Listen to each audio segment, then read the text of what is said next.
বাংলাদেশ বেতার সিলেট। এখন শুনবেন আমাদের স্থানীয় বাংলা খবর। আসসালামু আলাইকুম। বাংলাদেশ বেতার সিলেট সংবাদ পড়ছি শাহনাজ পারভীন। আজ থেকে শুরু হচ্ছে এসএসসি সমমানের পরীক্ষায় বসছেন দেশের 19,28,281 জন পরীক্ষার্থী। এবার এসএসসিতে সিলেট শিক্ষা বোর্ডের অধীনে বিভাগের 945টি শিক্ষা প্রতিষ্ঠান থেকে পরীক্ষার্থী অংশ নিচ্ছেন 1,02,872 জন পরীক্ষার্থী। এর মধ্যে ছাত্র সংখ্যা হচ্ছে 42,053 জন এবং ছাত্রী 60,819 জন। তবে গত বছরের তুলনায় এবছর পরীক্ষার্থীর সংখ্যা কমেছে 6,682 জন। এবছর পরীক্ষার 154টি কেন্দ্রে সিলেট বোর্ডের এসএসসি পরীক্ষা অনুষ্ঠিত হবে। এসএসসিতে এবার 10টি প্রতিষ্ঠান বেড়েছে এবং 2টি কেন্দ্র বাড়ানো হয়েছে। ইতিমধ্যে এসএসসি পরীক্ষা গ্রহণের সব প্রস্তুতি সম্পন্ন করেছেন সিলেট শিক্ষা বোর্ড কর্তৃপক্ষ। পরীক্ষা কেন্দ্র পরিদর্শনের জন্য বোর্ড কর্তৃক 6টি ভিজিল্যান্স টিম গঠন করা হয়েছে। এছাড়া কলেজ শিক্ষকদের সমন্বয়ে 19টি বহি ভিজিল্যান্স টিম গঠন করা হয়েছে। শান্তিপূর্ণ নগরমুক্ত পরিবেশে এসএসসি পরীক্ষা গ্রহণ করতে বোর্ডের পক্ষ থেকে প্রশাসন সহ সংশ্লিষ্ট সব কর্তৃপক্ষকে প্রয়োজনীয় নির্দেশনা প্রদান করা হয়েছে। পরীক্ষা অবাধ, সুষ্ঠু, নকলমুক্ত পরিবেশে সম্পন্ন করতে শিক্ষা মন্ত্রণালয়ের পক্ষ থেকে দেয়া 12 দফা নির্দেশনা মেনে কাজ করছে সিলেট শিক্ষা বোর্ড। এর মধ্যে রয়েছে পরীক্ষা শুরুর 30 মিনিট পূর্বে পরীক্ষার্থীদের অবশ্যই কেন্দ্রে প্রবেশ করা, পরীক্ষা কেন্দ্রের 200 গজের মধ্যে 144 ধারা বলবৎ শিক্ষক, ছাত্র ও কর্মচারীদের মোবাইল ফোনের সুবিধাসহ ঘড়ি, কলম ও পরীক্ষা কেন্দ্রে ব্যবহারের অনুমতিবিহীন যে কোনো ইলেকট্রনিক ডিভাইস ব্যবহার নিষিদ্ধ রাখা। কেন্দ্র সচিব ছাড়া পরীক্ষা কেন্দ্রে অন্য কেউ মোবাইল ফোন বা অনুমোদিত ইলেকট্রনিক্স ডিভাইস ব্যবহার করতে পারবেন না। সেই সঙ্গে পরীক্ষা কেন্দ্রের আশেপাশের ফটোকপি মেশিন পরীক্ষা চলাকালীন বন্ধ থাকবে।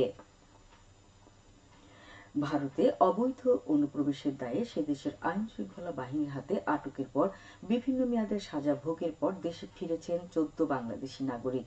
গতকাল বিকেলে সিলেটের গোয়েন্দাঘাট উপজেলার তামাবিল ইমিগ্রেশন দিয়ে ভারতীয় বিএসএফ ও বাংলাদেশের বিজিবির উপস্থিতিতে তাদেরকে ফেরত পাঠানো হয়।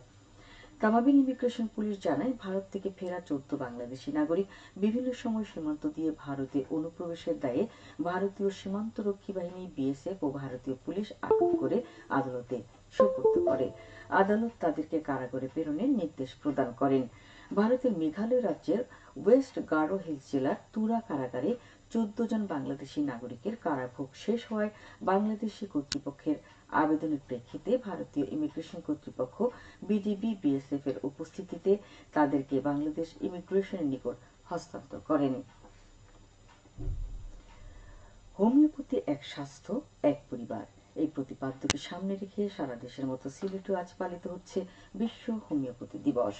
হোমিওপ্যাথি চিকিৎসা বিজ্ঞানের জনক ডাক্তার স্যামুয়েল হ্যানিম্যানের 270তম জন্মবার্ষিকীর দিনে পৃথিবীব্যাপী এই দিবসটি পালন করা হয়। 2003 সাল থেকে বিশ্বব্যাপী হ্যানিম্যানের জন্মদিন বিশ্ব হোমিওপ্যাথি দিবস হিসেবে পালিত হয়ে আসছে। তবে 2014 সালের 10 এপ্রিল বাংলাদেশে যাত্রা শুরু করে বিশ্ব হোমিওপ্যাথি দিবসের। সিলেট মেডিকেল কলেজ গণহত্যা দিবস উপলক্ষে আয়োজিত নানা কর্মসূচিতে বক্তারা বলেছেন, স্বাধীনতার অর্ধশতক পার হলেও এই গণহত্যার কোনো রাষ্ট্রীয় স্বীকৃতি দেওয়া হয়নি। রাষ্ট্রীয় স্বীকৃতি না দিয়ে আমাদের নতুন প্রজন্মকে মুক্তিযুদ্ধের সঠিক ইতিহাস জানা থেকে বঞ্চিত করা হচ্ছে, যা আমাদের জন্য লজ্জার। গতকাল বিকেল 3টায় নগরের চৌহাট্টাস্থ শহীদ বুদ্ধিজীবী স্মৃতিসৌধে শ্রদ্ধাঞ্জলি নিবেদন করেন নাগরিক মৈত্রী, ধরিত্রী রক্ষায় আমরা, সিলেট কিডনি ফাউন্ডেশন, যুব ইউনিয়ন সিলেট জেলা কমিটি, শহীদ পরিবারের সদস্যসহ বিভিন্ন সামাজিক, সাংস্কৃতিক, রাজনৈতিক ও পেশাজীবী সংগঠনের নেতৃবৃন্দ। এ সময় বক্তারা সিলেট মেডিকেল কলেজ গণহত্যার স্মৃতিচারণ করেন এবং অবিলম্বে এই গণহত্যার রাষ্ট্রীয় স্বীকৃতি দাবি জানান তারা। ফিলিস্তিনের গাজা ও রাফায় ইসরায়েলি হানাদার বাহিনীর বর্বরোচিত নৃশংসতার প্রতিবাদে এবং নির্যাতিত ফিলিস্তিনিদের প্রতি সংহতি প্রকাশ করে কেন্দ্রীয় কর্মসূচির অংশ হিসেবে সিলেটের প্রতিবাদ ও সংহতি র্যালি করেছে মহানগর বিএনপি। গতকাল বিকেল 4টায় সিলেট নগরের কোর্ট পয়েন্ট থেকে প্রতিবাদ ও সংহতি র্যালিটি অনুষ্ঠিত হয়েছে। গত মঙ্গলবার সিলেট সহ সারা দেশের মহানগর বিএনপির সভাপতি ও সাধারণ সম্পাদকদের নিয়ে বিএনপির ভারপ্রাপ্ত চেয়ারম্যান তারেক রহমান এক ভার্চুয়াল আলোচনায় গাজায় গণহত্যার প্রতিবাদে এই প্রতিবাদ ও সংহতি র্যালি করার নির্দেশ প্রদান করেন। সিলেট জেলা ক্রীড়া সংস্থার অ্যাডহক কমিটি গঠন করা হয়েছে।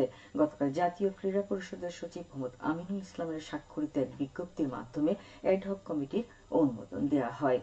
এতে পদাধিকার বলে আহ্বায়ক হয়েছেন সিলেটের জেলা প্রশাসক মোহাম্মদ শের মাহবুব মুরাদ, সদস্য হয়েছেন জেলা বিএনপির সাধারণ সম্পাদক ইমরান আহমেদ চৌধুরী, জাতীয় ক্রিকেট দলের সাবেক ক্রিকেটার রাজিন সালে ও অলোক কাপালি, সাব জয়ী ফুটবলার শাহাজউদ্দিন টিপু, সাবেক ফুটবলার ও সংগঠক নাজিম উদ্দিন শাহান, ছাত্র প্রতিনিধি ওয়াহিদ উমায়ের, ক্রীড়া সাংবাদিক ও দৈনিককালের কণ্ঠের নিজস্ব প্রতিবেদক ইয়াহিয়া ফজল ও পদাধিকার বলে জেলা ক্রীড়া কর্মকর্তা।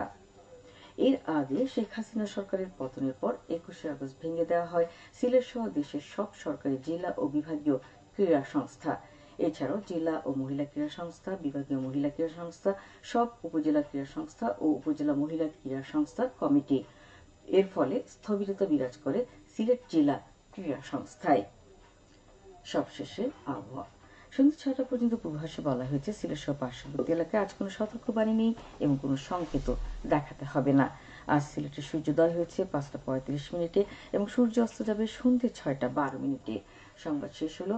আমাদের পরবর্তী স্থানীয় সংবাদ প্রচারিত হবে বিকেল 4টা 30 মিনিটে।